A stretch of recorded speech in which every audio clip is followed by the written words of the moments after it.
El vestido era más pesado de lo que imaginaba. Le tiraba de los hombros, arrastrando su pequeña figura hacia el suelo. Sus lirios bordados reflejaban la tenue luz invernal que se filtraba por las altas ventanas. El aliento de Aveline empañó el aire frío, aunque la habitación estaba llena de cuerpos. Podía oír el roce de las faldas, el murmullo de las voces, el tintineo de las perlas al chocar entre sí mientras una criada ajustaba el tocado que le apretaba el cuero cabelludo. Tenía 9 años. Y hoy se convertiría en la esposa de alguien. Fuera de la cámara, el palacio bullía con una extraña expectación. Los pajes recorrían los pasillos con rollos de pergamino. Los sirvientes llevaban bandejas de vino especiado. En algún lugar, en un salón al que nunca le habían permitido entrar, hombres se inclinaban sobre mapas y sellos, con una risa aguda y segura. No hablaban de ella, no como de una niña. Hablaban de ella como de un tratado. Una entrada en el libro de cuentas. Una garantía. Uno se pregunta, ¿cuántas otras se vistieron así antes de siquiera saber identificar las partes del vestido que llevaban? ¿Cuántos otros niños de la realeza fueron arrebatados de sus juegos, de sus tutores, de los brazos de sus madres, y entregados a una vida que les impedía respirar?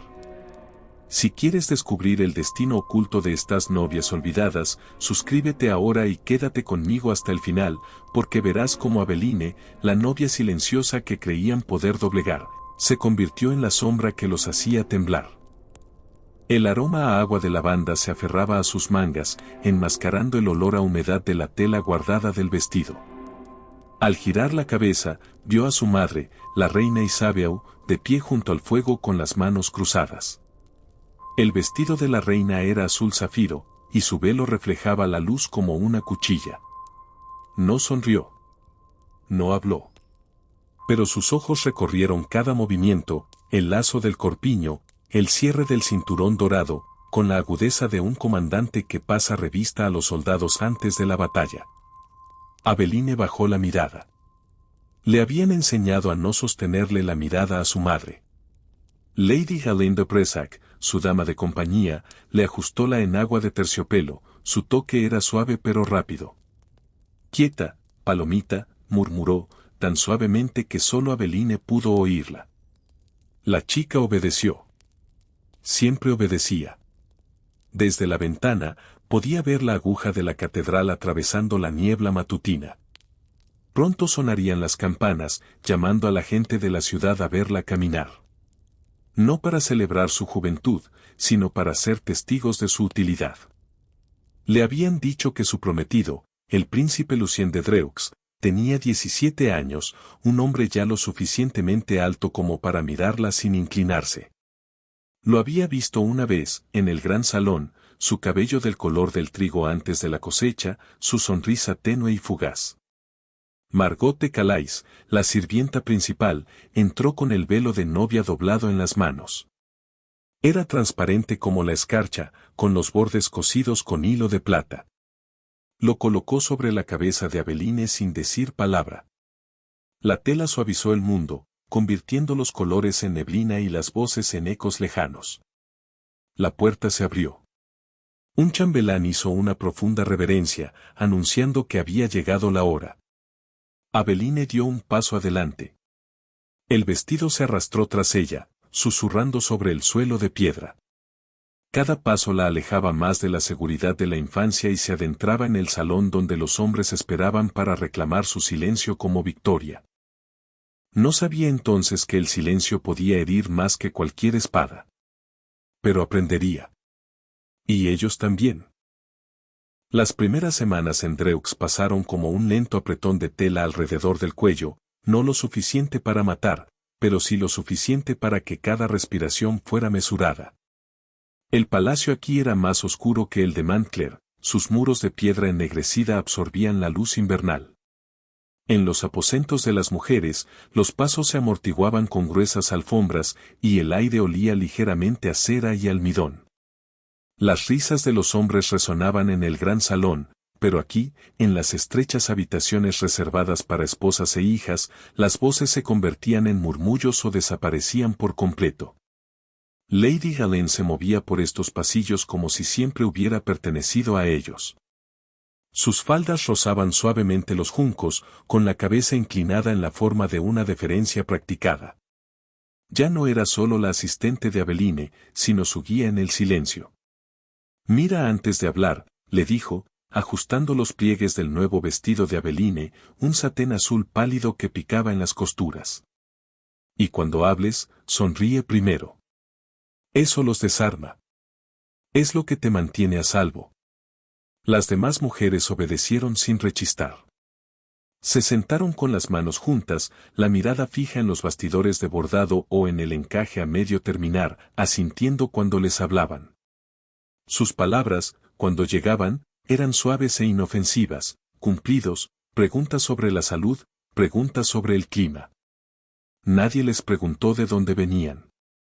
Nadie habló de sus madres, hermanas o los hijos que habían dejado atrás. Aveline las estudió.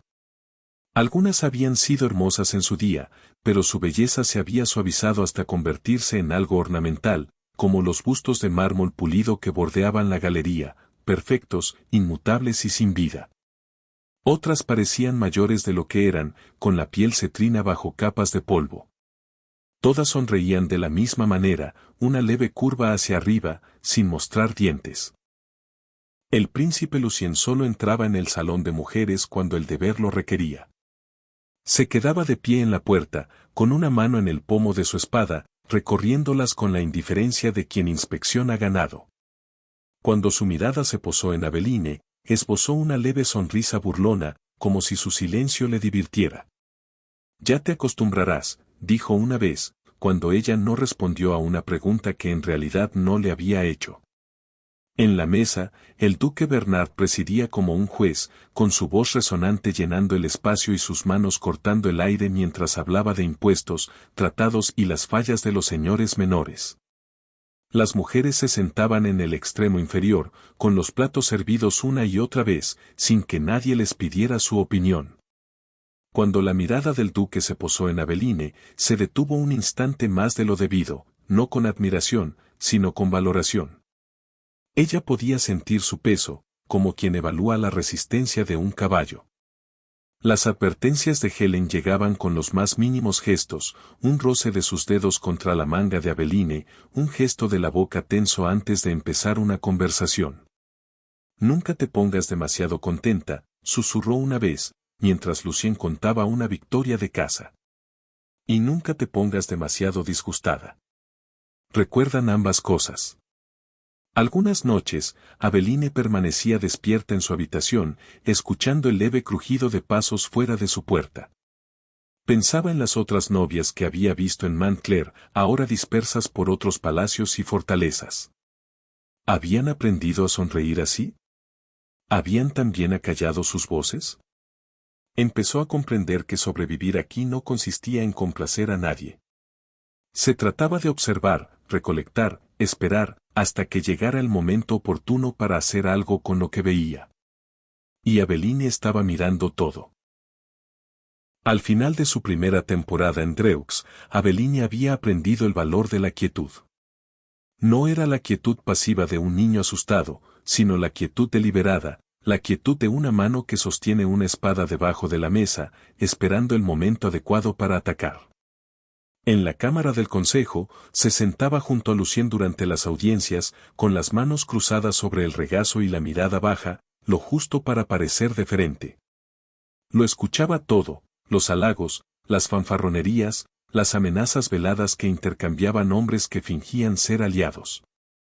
Memorizaba sus palabras con el mismo cuidado con que un escriba copia las escrituras, anotando que señor se cedía con el vino, que mercader miraba demasiado tiempo a la esposa de otro, que caballero se estremecía cuando el duque pronunciaba su nombre.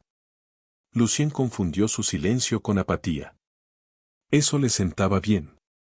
Le gustaba acercarse durante los festines, con la voz tan baja que solo ella la oía, llena de indirectas con intención de herir. Cuidado, esposa, murmuró una vez, mientras ella le pasaba el vino. Si sigues sentada tan erguida, pensarán que tienes agallas. Ella lo miró a los ojos y no apartó la mirada. Vio un destello de irritación, casi de confusión, antes de que él volviera a su plato. En los banquetes de casa, cuando el salón apestaba a carne y humo, ella empezó a cruzar miradas con los aliados más antiguos del duque al otro lado de la mesa, el tiempo justo para hacerlos retorcer en sus asientos. La mirada de una niña recién casada debería apartarse. La suya no. Permaneció, tranquila, sin pestañear, hasta que desviaron la mirada. Nunca hablaba a menos que se dirigieran a ella, e incluso entonces, sus respuestas eran breves, diseñadas para parecer inofensivas. Pero cada sonrisa que esbozaba era mesurada, cada inclinación de cabeza calculada. Observaba cómo la gente se inclinaba sin querer, cómo intentaban interpretar su pensamiento sin éxito. Helen lo vio antes que nadie. Una mañana, mientras ataba la espalda del vestido de Aveline, le dijo en voz baja: «Estás aprendiendo más rápido de lo que pensaba». Aveline no respondió, pero vio la leve sonrisa de Helen en el espejo. Sus actos de desafío fueron tan insignificantes que no se podían considerar nada. Dejó las cartas de Lucien sin abrir sobre su escritorio durante días, alegando que había estado demasiado ocupada con el bordado. Dejó de agachar la cabeza al cruzarse con el duque en el pasillo, dejando que sus miradas se cruzaran como iguales durante el latido que les tomó cruzarse. Los sirvientes también empezaron a tratarla de manera diferente, no con calidez, sino con el cauteloso respeto que se le da a una puerta cerrada que podría ocultar cualquier cosa. La corte deseaba una novia que desapareciera entre la seda y la ceremonia, con una voz que no fuera más fuerte que el susurro de sus faldas. Lo que encontraron fue una figura silenciosa que escuchaba cada palabra, veía cada gesto y parecía esperar algo indescriptible. Y aunque nadie podía decir aún por qué, el aire en el gran salón se sentía más pesado cuando ella entró. Empezó con miradas. No las rápidas y curiosas que había conocido en las primeras semanas, sino más largas e inquisitivas, como si la gente intentara leer su rostro en busca de señales de algo que no podían identificar. En los pasillos, los sirvientes se apartaron rápidamente y su charla se apagó a su paso. Incluso aquellos que antes ofrecían saludos breves y corteses ahora mantenían la vista fija en el suelo. Margot de Calais, que nunca se había dejado intimidar fácilmente, empezó a entregar mensajes a través de Helen en lugar de mirar directamente a Aveline. El padre Gerard la evitaba por completo. El sacerdote, que había bendecido su lecho nupcial con palabras sobre el deber y la obediencia, ya no la miraba a los ojos durante la misa. Parecía, en cambio, observar el altar, y sus oraciones eran más fuertes y rápidas cuando ella estaba presente. Comenzaron a circular rumores en voz baja, fragmentos que captaba al pasar junto a puertas abiertas. Que la princesa no dormía. Que podía recitar conversaciones palabra por palabra semanas después de haberlas pronunciado. Que había escrito cartas que nadie había visto y las había enviado con jinetes cuyos rostros los guardias no podían describir. Aveline nunca confirmó ni negó nada. Fue en una noche sin luna, cuando el palacio yacía en un silencio inquietante, que escuchó la conversación. Su habitación estaba cerca de la galería oeste, donde un estrecho balcón daba al patio interior. Se había levantado a beber agua, y en el silencio se oían voces, la aguda e inquieta de Lucien, la grave y cortante del duque Bernard. Montclair no tiene por qué seguir enviando granos si no tiene un heredero, decía Lucien. Y si se lo niegan, la tregua no servirá de nada. Entonces será mejor que encuentres la manera de contentar a Montclair, respondió el duque. Tu suegra juega a largo plazo y, si es necesario, repondrá su peón. Hablaban de ella como si no fuera de carne y hueso, sino una pieza de un tablero, una que podía intercambiarse sin contemplaciones. Escuchó hasta que sus pasos se desvanecieron, hasta que el patio volvió a quedar en silencio. A la mañana siguiente, no había dado señales visibles de lo que había oído. Pero empezó a mover sus propias piezas, en silencio. Helen fue enviada a las cocinas con el pretexto de preparar sus comidas y regresó con algo más que recetas, rumores sobre las deudas del duque y los nombres de comerciantes impacientes por cobrar. Margot, obligada a entregar pequeños paquetes, descubrió que pasillos estaban menos vigilados por la noche. Ninguna de las dos mujeres preguntó por qué importaban estos detalles. Para la corte, Aveline seguía siendo la misma, una esposa silenciosa y obediente. Pero en la quietud de sus aposentos, comenzó a tejer una red con los fragmentos que recogía, atando cada hilo a un nombre, una debilidad, un momento que podría aprovecharse más adelante. Y en las horas profundas de la noche, cuando incluso el viento parecía contener la respiración, ella permaneció despierta y no pensó en escapar, sino en cómo un único tirón bien colocado podría derribar toda la red. Ocurrió en medio de una fiesta. El consejero predilecto del duque, Lord Auckland, acababa de alardear de un acuerdo comercial con un puerto lejano cuando se abrieron las puertas del salón. Un mensajero entró a grandes zancadas, con las botas aún polvorientas del camino, y le entregó un pergamino sellado al duque. Bernard frunció el ceño mientras leía, palideciendo. Cuando levantó la vista, su voz sonó fría. Vauclain. Permanecerás aquí después de la comida. La sala se tambaleó, las conversaciones se entrecortaban, los tenedores se quedaban en el aire. Nadie se atrevió a preguntar por qué. La acusación llegó después, a puerta cerrada, pero el rumor se extendió más rápido que el vino por el lino: traición. Malversación de fondos. Intercambio de cartas con los enemigos de Mantclair. Vauclain juró su inocencia. Su voz, normalmente tan suave, se quebró al negar cada cargo. Pero las pruebas eran innegables, aunque nadie podía decir con exactitud quién las había aportado. En los días siguientes, la corte se sumió en una silenciosa especulación. Algunos murmuraban que el propio Lucien lo había orquestado para complacer a su padre. Otros insistían en que era la reina Isabeau, que manejaba los hilos de Mantclair para debilitar las alianzas de Dreux. Pero cada vez más, las miradas se dirigían a Aveline, la princesa silenciosa a la que se había visto hablando, aunque fuera brevemente, con cierto comerciante semanas antes de que estallara el escándalo. Lucien también notó esas miradas. Y eso lo inquietó. Empezó a observarla con más atención en la mesa, y sus ojos se posaron en su rostro cuando un nuevo rumor llegó al salón. Sus comentarios se volvieron más agudos, menos juguetones. «Cuidado, esposa», le dijo una noche, en voz tan baja que disimuló el temblor. «Pensarán que disfrutas esto». Ella solo sostuvo su mirada, con una leve inclinación de cabeza que sugería una pregunta que él no podía responder. Mientras tanto, empezaron a llegar mensajes de Mantclair, notas breves y formales de la reina Isabeau, dirigidas a su hija. No contenían nada evidente, solo comentarios sobre el tiempo, noticias de las cosechas y pequeños regalos de hilo de seda. Pero cada una contenía una frase única y deliberada: mantén tu posición. Vauclain fue destituido de la corte 15 días después. Abandonó Dreux en desgracia, sus propiedades fueron confiscadas y su nombre solo se mencionó en tono de advertencia. La vida en palacio volvió a su ritmo habitual, pero el ambiente había cambiado. El duque parecía más reservado, sus conversaciones con Lucien más agudas, su temperamento más susceptible. Quienes antes consideraban a Aveline un objeto ornamental ahora la miraban con una cautelosa neutralidad, como si no supieran de qué lado de la pared se encontraba. Una noche, Helen, cepillando el cabello de Aveline, se permitió una leve sonrisa.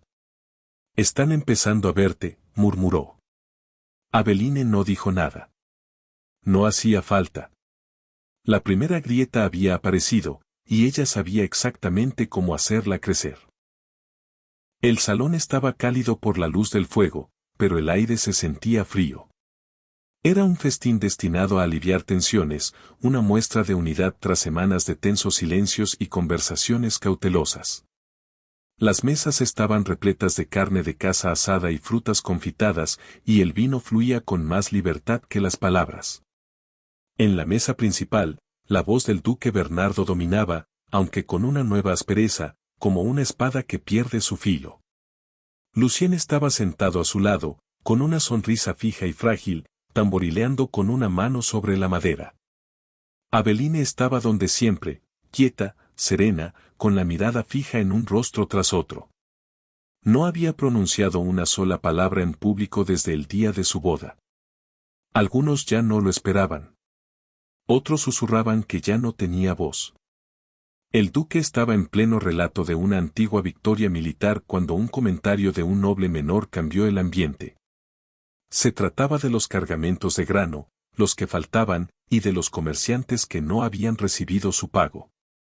El duque lo descartó con un gesto, pero Aveline vio la rápida mirada que le dirigió a Lucien. Y Lucien tensó la mandíbula, solo por un instante. La habitación se sintió más pequeña entonces, el tintineo de los cubiertos repentinamente fuerte.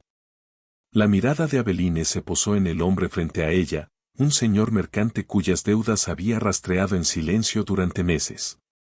Parecía inquieto, sus dedos blanqueando alrededor de la taza. Colocó las manos sobre la mesa. El sonido fue suave, pero calmó el espacio a su alrededor. Cuando habló, su voz era tranquila y clara, la voz de alguien que había estado esperando el momento perfecto. El grano faltante se vendió a los enemigos de Montclair, dijo, sin apartar la vista del comerciante. Pagado con monedas de las propiedades confiscadas de Lord Falkland. Aprobado por el sello del duque. Las palabras cayeron como una piedra arrojada a aguas profundas, en silencio por un instante, luego se extendieron en ondas cada vez más amplias. El mercader se quedó paralizado. Lucien se giró bruscamente hacia ella, ruborizándose. Y el duque la miró fijamente, con la boca entreabierta, como si estuviera entre la negación y la furia. Nadie habló. Nadie se movió. El fuego crepitaba en la chimenea, y era el único sonido. Entonces, lentamente, comenzaron los murmullos. No tan fuertes como para ser considerados acusaciones, pero sí lo suficientemente agudos como para herir. Las miradas iban del duque a Lucien y al mercader. Ninguno la miró mucho tiempo. Aveline bajó la mirada lo justo para poner fin al momento, la viva imagen de la serenidad. Tomó un sorbo de vino con las manos firmes. Al final del banquete, nadie hablaba de victorias militares. Hablaban de la novia silenciosa que por fin había hablado, y de la ruina que sus palabras podrían acarrear. Esa noche, al salir del salón, la gente se apartó para dejarle espacio. No por cortesía, sino por miedo. Los días posteriores a la fiesta transcurrieron como una marea lenta, arrastrando lo que parecía inquebrantable. Lucien dejó de cenar en el gran salón. Cuando apareció, sus ojos iban de un lado a otro, su sonrisa frágil, sus palabras entrecortadas. La arrogancia fácil que antes usaba como una capa se había deshilachado en algo más pequeño, más defensivo. Los sirvientes susurraban que había empezado a cerrar con llave su estudio por la noche, que paseaba durante horas, murmurando en voz baja. El duque Bernardo ya no resonaba por los pasillos. Su voz era más baja, sus pasos más pesados. Los aliados que antes estaban pendientes de cada palabra suya empezaron a excusarse de su compañía, alegando asuntos en otras ciudades. En las reuniones del consejo, lo interrumpían y sus propuestas eran analizadas con la misma precisión con la que antes trataba a los demás. De Montclair llegó una corriente distinta, pequeña pero inconfundible. Las cartas de la reina Isabeau se volvieron más cálidas, impregnadas de un tenue hilo de satisfacción. Nunca mencionó el festín, nunca se refirió al golpe que Aveline había asestado, pero sus regalos hablaban por ella, un peine con incrustaciones de oro, un rollo de seda del tono exacto del cielo invernal. Mantén tu posición, parecían decir. Los rumores sobre Aveline se extendieron más allá de Dreux. Cortesanos de reinos vecinos llegaban con preguntas sobre comercio o matrimonio, pero sus ojos siempre la encontraban. La observaban como se observa una puerta cerrada en una habitación donde el aire se siente más frío, curiosos, pero cautelosos. No hizo nada para corregir sus suposiciones. Seguía hablando rara vez, se movía con la misma gracia mesurada. Pero cuando decidía mirar a un hombre a los ojos, él apartaba la mirada primero. Una mañana, meses después del banquete, ordenó que le trajeran su vestido de novia del almacén. Las doncellas dudaron, sin saber si habían oído bien, pero Helen no entendió. El vestido se había amarilleado ligeramente en los pliegues, los lirios bordados se habían apagado con el tiempo, pero aún conservaba su peso, aún le tiraba de los hombros como a los 9 años. Lo usó en la procesión del solsticio de verano. No como novia, sino como algo completamente distinto. Mientras caminaba por el patio soleado, la multitud guardó silencio. Para algunos, la imagen era inquietante, un recordatorio de la niña que una vez fue exhibida con fines políticos. Para otros, era una declaración que no podían definir. El vestido ya no marcaba el día en que terminó su infancia. Marcaba el día en que supieron que no podían borrarla. Y en el silencio que llevaba consigo, el mismo silencio que una vez habían confundido con obediencia, había ahora algo más pesado, más agudo. Una promesa de que la chica a la que habían intentado enterrar aún caminaba entre ellos, y ella los observaba.